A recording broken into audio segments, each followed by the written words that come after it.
It's week 6 of the Prep Sports Report. A lot tonight. We've got gymnastics, wrestling, basketball, all to get to. Boy, we are loaded with information as tonight. usual. We'll come back. We'll get it rolling right after this on the Prep Sports Report. Pinnacle Hospital is a collaboration between physicians and medical practitioners providing care in a private, personal setting. Pinnacle Hospital offers both inpatient and outpatient care, including laboratory and imaging services. Pinnacle Hospital in Crown Point. NIPSCO, a proud supporter of Prep Sports Report, upgrading their infrastructure for whatever the future demands. NIPSCO.com/future.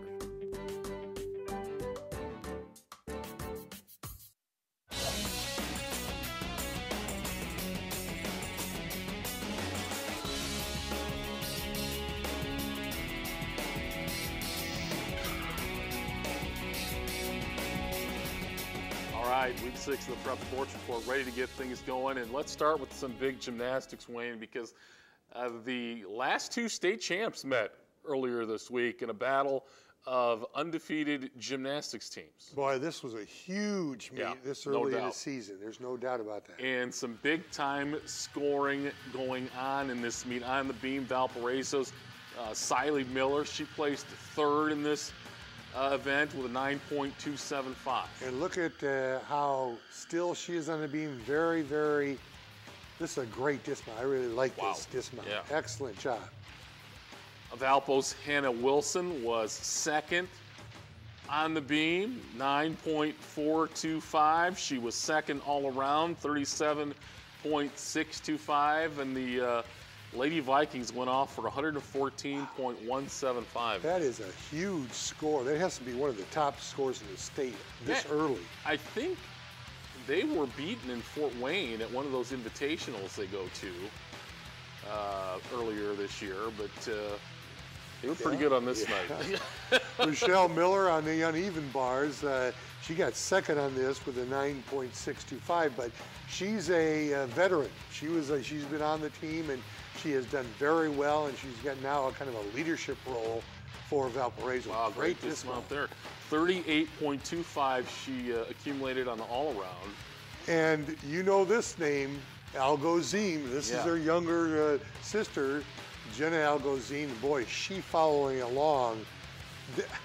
Joe, first place, 9.8. That's pretty good. Yeah. 9.8. Madison Kurtz on the floor. She got 3rd, a 9.65 here.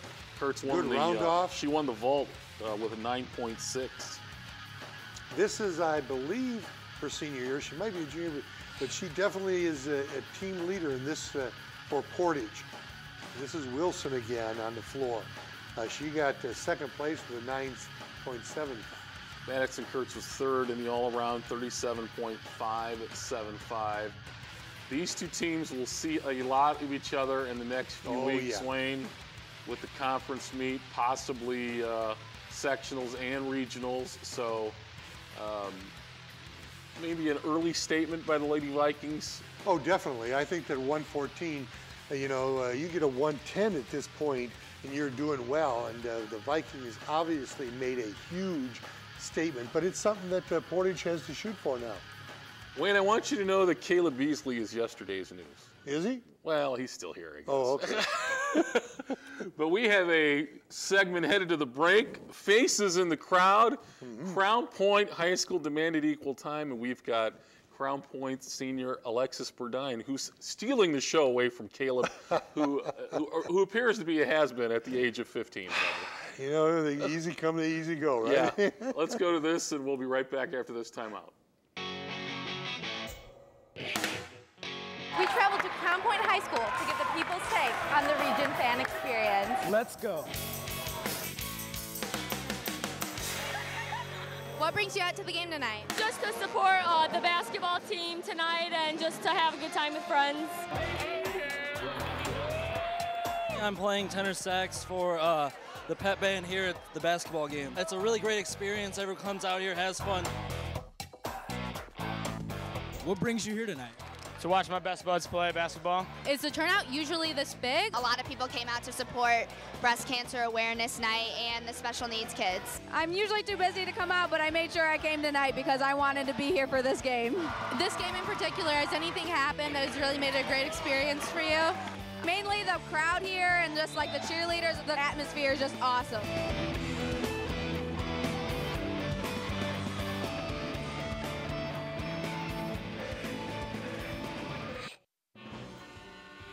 Lakeshore Report brings you news and information which reflect the issues facing our communities. We're committed to sharing diverse voices and unique insights as we explore the complex nature of our region.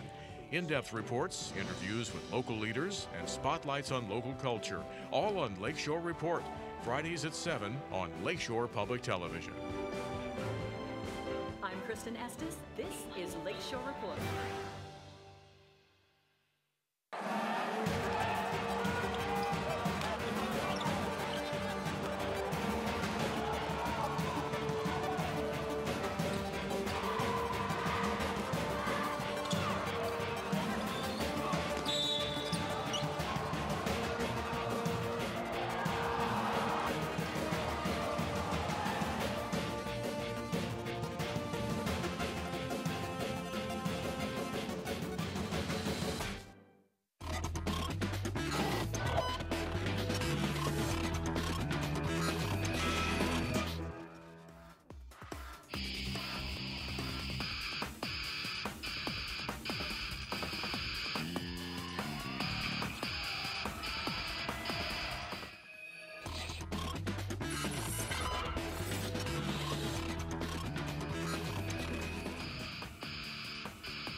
All right, we're back. Week 6 of the Prep Sports Report. Ready for some wrestling, Wayne. Regionals last Saturday.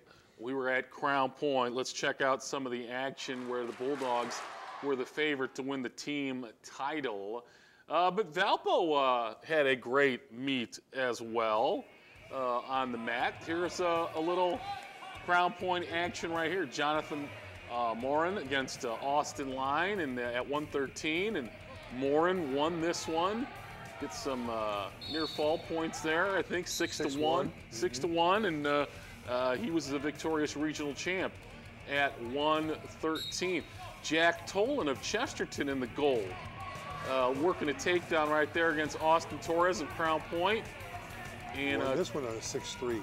Yeah, Chesterton was fourth as a team with 101 points.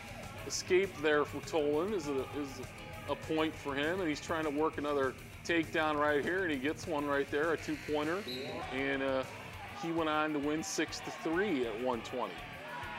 Isaac, we know who don't this is. call me Ike James, I think, right here. That's right. With no football in his hand. But he escapes there. He's working on Dax Jones at 170. He's looking to get him in the cradle and put him on his back. He gets some near fall points there. Now he's looking for a little reversal. He got it there for a point.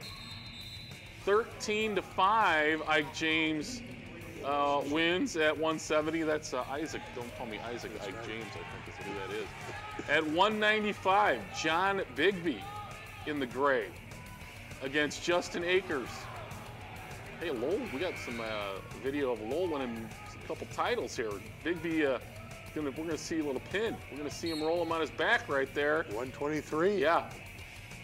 Congratulations to John Bigby. Here's this our guy, is the Morgan big tight Crawl. end right here. Yeah, let's just loft it up for him in the corner of the end zone. That's right. Wayne, the Prep Sports Question of the Year. We see it tonight. That's right. Is Crown Point swimmer Hannah Kukuruga related to Alex Kukuruga of Valpo, the Valpo wrestler? 43 seconds there on the Morgan Crawl pin at 220. What are the odds? Wow. Pretty good. You think Pretty so? good, yeah. It's not okay. Well, that's the prep sports question of the year. We'll have to get back to that one. All right, boys high school basketball. We're going to go some positive first. And this was a great rivalry game. The Logan Lunatics were out in full force, Wayne. Malachi, Sala, both these teams very good this year. Mark Novakovic for the Station. Oh, nice takeaway, but Sala stayed with it and puts it in. He had 16 on the game, and his counterpart, guard Patterson, had 26, Brian Patterson. Cody Lemley with 3 out of the corner. Wayne, this was a standing room only crowd. Yes. And they were wondering where the posse was. They wanted the Right posse there. to come to this one. Brian Patterson on the drive. He had a big night. He had a real big night, 26. There's a steal by Patterson. Goes down and lays it in. River Forest got off to a good start. The Station came back. Kyle Gooch from downtown. The Gooch man right there. Brian Walker in the lane for 2. Zach Thompson These from communities downtown. are very close. Big rivalry. Big rivalry here. Loose ball inside. Nice block. Nice block. And the River, 49-44 behind the 16-5 boards for Sala. Mm-hmm. A huge victory for the River. Huge victory for River Forest. Congratulations to them. All right, a little Maryville at LC action from Friday night, Wayne. Well, I thought going in that Maryville had the momentum and an excellent record. Boy, you're going into the Indians, dome. On the road. It's tough to win on the road. Right. Nice drive there. Joe Bannister. Bannister had an excellent game for Lake Central 19. Ramon Atkins from deep inside the three-point line, but still deep. Austin Atkins to Frank Dijak there. DJ Wilkins off the glass. He had 18. Tough weekend for Maryville. Cameron Wilbon cutting the basket for 2. Right there, Skyler from way outside. I believe the scouting report said to make sure you're getting Skylar Smith's grill at the three-point line. Bannister with 19, a game high. Nice drive, hanging layup there as Maryville tried to come back. Marcel Cherry had a big weekend for Maryville, but they couldn't take advantage of it. Nice drive and pitch out for the 3. Stevens. Bannister put Maryville up by 1 with 13 seconds left, but Bannister pushed it down the floor, and Maryville lost 2 heartbreakers. Yes, they really did. And give credit to Lake Central, boy. They stayed with them 48-46. This was a big win for the Indians. Cherry's 3 gave Maryville the lead, almost stole the game on Saturday night against Munster, but they fouled Hackett with a couple seconds left. Right. Not what you want to do. Back-to-back losses was not All right, Friday night, Munster and Griffith. Munster's, what was it, about a 6-year winning streak on the line in conference play. 40-some games, I believe, 45.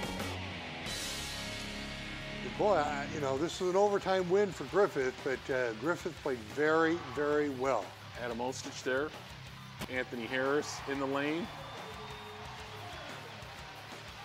We're going to see Frank Escona. Nice ball movement. Out of the corner. Hit the 3 ball to Harris that time. Anthony Harris for 3. Nice pass inside. Mustangs almost had a tough weekend, but they got that win on Saturday night. Right. Nice backdoor play. Nice play. This game, I think, went to OT, right? Yes, it did. Griffith owned the OT, and they had a big celebration Friday night, 62-53. Griffith wins on Friday night over Munster. All right. One of the great PCC rivalries of yesteryear. This could be the highlight of the year right here, Wayne. I agree. I know. We've had some other highlights this week. This could be the highlight of the year. No, not that. Not this that. Is a great crowd. No, we that was a nice out Wheeler introduction. But here. Wheeler forgot the kryptonite Friday night, folks, and they needed Superman. it. Because Superman showed up and he was wearing a Boone Grove uniform. Oh my! Austin Griner had 23. Here's Boone in the white. David Sorrell. I think was this Coach McKay's 300th career win? It might have been. Kyle Kaminsky for 3. Sorrell ended up with 15 for. Or it might have been the week before. It was the week before. Isaac Griner with a nice jumper there. Mayo Dusky scoring for Boone. Griner had 23 for Wheeler. We don't know who 50 is. We got to get his name because he had the introduction of the year right there. Yes, he did. And the no look came out, Wayne. Oh yeah. Wow. Sorrell for the 2. You want to sell that no look. Yes, you do. and he did. He did. Excellent. He might have oversold it, but he sold it. That's right. He sold the no look, which you have to do. And the two-pointer was converted. The only thing better is he could have had that no look and thrown it up and have Superman go up and get it. Yeah. Yeah. Magic Johnson would have approved of that no look. Oh, yeah. He was the king of the no look, and Magic used to oversell it a little as well. All right. Big Saturday night game in Crown Point. The Bulldogs lost a heartbreaker, a tough one to Chesterton. And then they were coming back on Saturday to take on the high-flying Cardinals. Nice drive by Josh Berquist to the goal. Yes, was. He had 14 for Crown Point. Jermaine Cousinard for 3. He got but the here's range. The real Here he is, Superman 23. Right Boom. Is the tongue out yet? Oh yeah. Showing the arsenal, Wayne. All we needed there was him to shake his hands like, he's on fire. Right. We needed Yogi Ferrell to knock that one down last night. Off the left-handed dribble as Hiram Edwards knocked down the 3. Look at that. Wow. Great follow-through. What range for Jefferson. Berquist for 2. EC's got it all going on offense. Got to work on the defense a little. Berquist for 2 again. Nice lob inside. Layup good for Jeffers. And this was a very physical game, Joe. This one, both teams are physical. Hiram Edwards can get up. He's waiting a long time to decide where he's going to school. Stefanovic from downtown.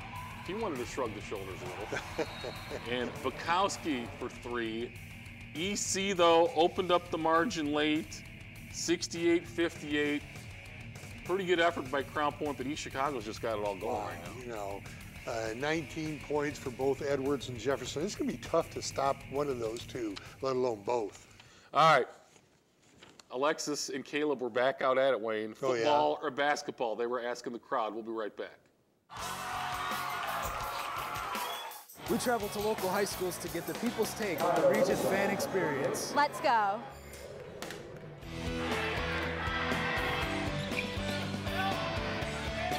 Basketball versus football, what do you think the region's sport is? I feel like we have the most fun here at the basketball games. Everyone all gets involved. I'd say basketball. The experience and being out here with everyone is just a good time. Football, because it brings everyone together and everyone seems to get more hype. I like football games a lot more. More people show up and it's rowdier normally. Makes it more fun. And usually football games, the other team's student section travels, so you can kind of get that chant back and forth, and it's a lot of fun. One thing about basketball games is you can stand almost on the court and actually talk to the opposing team's players, which you don't get that experience in football. It was definitely rowdier in football season. More of their aggression, the cheerleaders, like Friday night football kind of feel. Whether they're in favor of basketball or football, one thing's for sure. Crown Point fans show up and support their team. For Facing the Crowd, I'm Caleb Beasley. And I'm Alexis Burdine. See you next time. Lakeshore Report brings you news and information which reflect the issues facing our communities. We're committed to sharing diverse voices and unique insights as we explore the complex nature of our region. In-depth reports, interviews with local leaders, and spotlights on local culture, all on Lakeshore Report, Fridays at 7 on Lakeshore Public Television. I'm Kristen Estes. This is Lakeshore Report.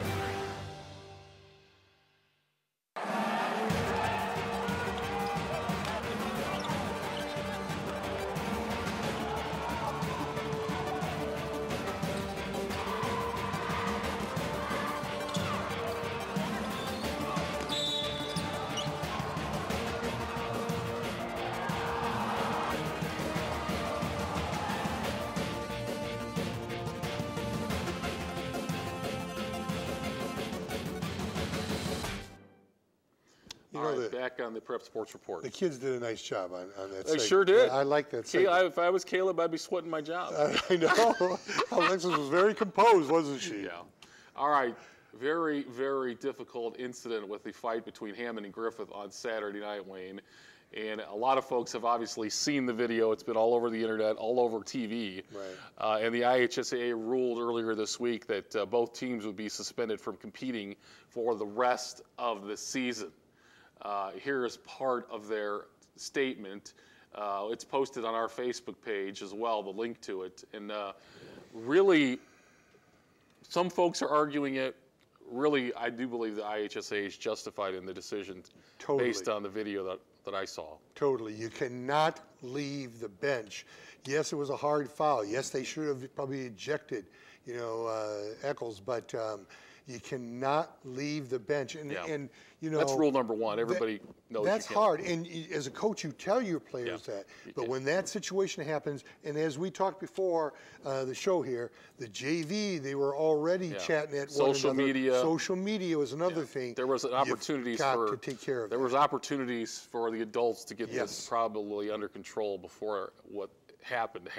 Right. I want to say that I think the Griffith School Corporation with Mr. Marikas has taken a lot of good steps here in the last few days, trying to put together the fellowship dinner and accepting the penalty that the IHSAA did quickly that morning, and trying to. Now it's time to turn this into a teaching point, learning point for the teams, and I think hopefully they're on the way to doing that. Yeah, I really think so too. All right, let's go to the side-by-side Munster and Chesterton.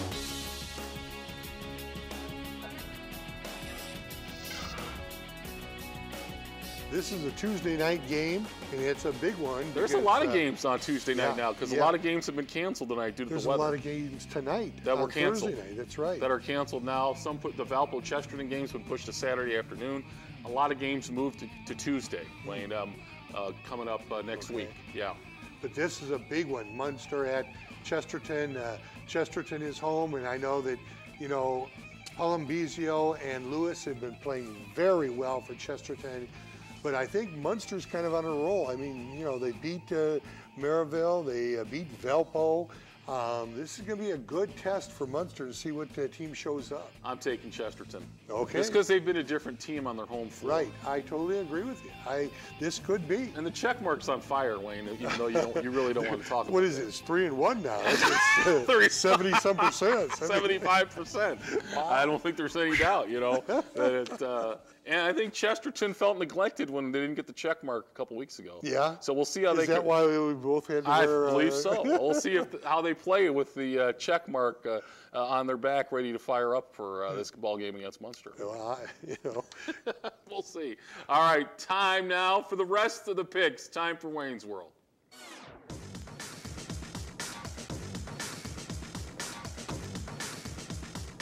Girls sectional basketball tomorrow night at Many Stops. This is going to be a good one, Joe. Big win for Morton.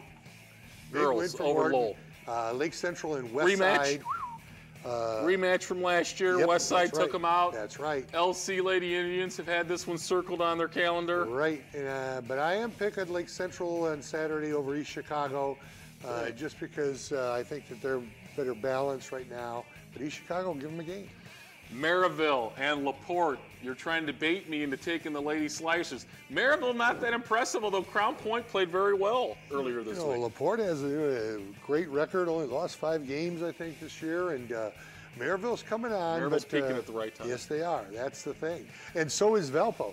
Hobart had a nice win over Michigan City. And so is Hobart sophomore Elena Richter, who knocked down the big 3, stepped back, ended Michigan City's season last night. That's right. Candy Wilson has that Valpo team playing very well. They are playing very well, but you didn't pick them Saturday night. No, because of that momentum. You were saying Maryville had that momentum. I thought Valpo had that momentum. And I like Maryville, though, in the championship. All right, Class 3A at Griffith. I like Griffith. I like Lighthouse. Won their first postseason game. Wow. Won their first postseason game. Yes, that's right. I think they're going to surprise Griffith. This could be an upset. All right. I'm going for that one. I got it. That's You're easy. gonna To me and Tom Gollenbeck go way back. Okay. The 50s. So Griffith that's has the mark. never played a sectional championship where the team scored in the 50s, Wayne. Come on. That's going to be 36 to 31. What are you I talking know. about? Lighthouse likes to come down. They play there is a D in Griffith for the girls, I'll tell you that. All right, elsewhere at New Prairie. I like Hanover. I like KV over Andrean. And I think KV may come out of that sectional. All right, I like that pick. How about Class 2A? Hebron and Boone both are winners in their first round games, struggling a little bit during the season. I'm going to take Hebron. This is Bishop Knoll sectional, unfortunately. And I think that Bishop Knoll is hands down here for Saturday. They played a tough schedule. They deserve it. They're playing well. At North Newton. Delphi is an excellent team. I think that, they will defeat Judson. Winnemac will play a close one against Rensselaer, but I like Delphi in the end. All right, and at Morgan. I like Couts. I like Westville. Nice victory for them. This was one of the boys' games that was canceled tonight, was the Morgan Township game. Okay. And Couts, I like this as their sectional. Yes, I think so. And at OD. And that's tonight, South Central and Triton. Oh, yeah? Yeah. I like South Central over Triton. I like OD. That's I wrong. know that they're playing at Oregon Davis, but I'm going with Popplewell in South Central. Well, I'm not, because I want my record to improve. I Okay. like Oregon Davis Saturday night against South Central. I know they're at home. South Central is going to have a tough know. one tomorrow night against Triton. Triton's ranked number 7. Yeah. So they didn't get a good draw. Let's just say that. Boys poll. Boys poll on Thursday, and you're talking about It's senior night tonight, I believe. It is. Munster and Westside, they're always very combative. This is going to be an excellent game. I like Munster by 1. I like East Chicago over Lowell and Andrane over Hobart. LC Michigan City, is it one of those games moved to Tuesday night? This is canceled tonight. All right, so LC is, I still like LC. I like them, the way they're playing. Maryville over LaPorte and Chesterton LaPorte. Maryville LaPorte also canceled tonight. Valpo Crown Point moved to Saturday afternoon at 2:30 for the varsity. River over Westville and Washington over South Central. All right, Tuesday, Westside and Andran. Westside and Andran, another good battle here. I'm taking the side here, and I like Portage over Rensselaer. Really? Yes. And you like Wheeler over KV? I like Wheeler over KV and Whiting over Hanover Central. So do I. I think Whiting's had a really good year. The check mark is 3-1. If you missed it, yes, just want it to tell is. you what it is, because I don't see the graphic on there. Yeah, I don't see mine either for 82%, but that's okay. We will see you next Thursday night with another edition of the Prep Sports Report. Good night. Pinnacle Hospital is a collaboration between physicians and medical practitioners providing care in a private, personal setting. Pinnacle Hospital offers both inpatient and outpatient care, including laboratory and imaging services. Pinnacle Hospital in Crown Point. NIPSCO, a proud supporter of Prep Sports Report, upgrading their infrastructure for whatever the future demands. NIPSCO.com/future.